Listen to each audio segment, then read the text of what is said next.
In a small village on the edge of a vast green forest in China, a child was born different from everyone else. His name was Liang, but he wasn't like the other children. His body resembled a rainbow, colored in bright hues that lit up in the sun. His hair was blue like the sky, and his eyes were green like the leaves of trees. Everyone who saw him was amazed by his vibrant colors, but he felt very different.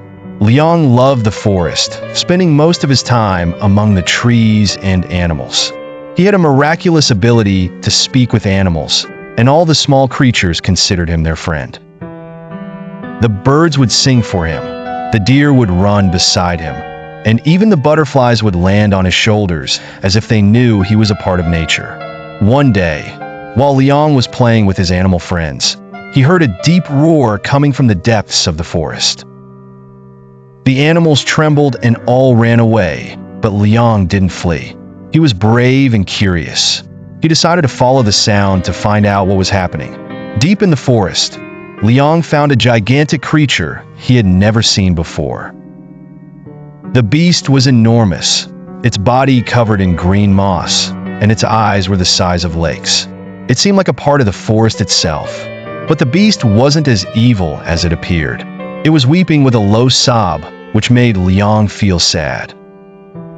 Liang cautiously approached the beast and said in his soft voice, "Who are you, and why are you crying?"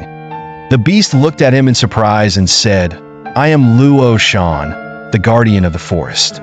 I am here to protect the forest and its inhabitants.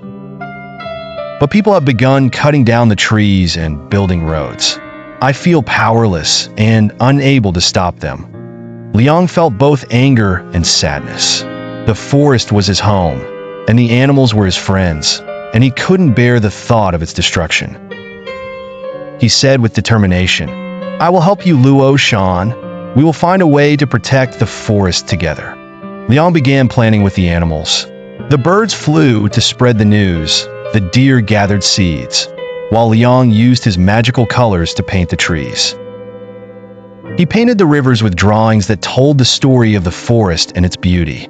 When people came to cut down the trees, they found Liang's luminous drawings, as if the forest was speaking to them. People were amazed and began to understand the message. One man said, "This forest isn't just trees. It's a home for animals and creatures that depend on it." But not everyone was convinced. Liang thought and said to the beast, "We must show them what the forest would look like if it lost its life."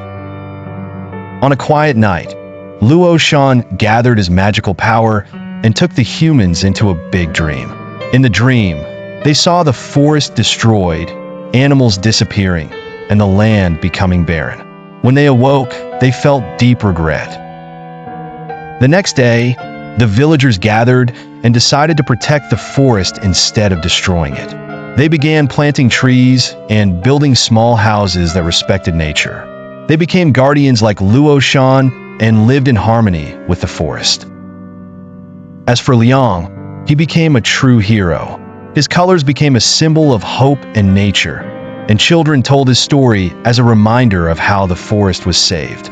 Thus, the forest continued to thrive, with Lu Shan, Liang, and all the creatures living peacefully.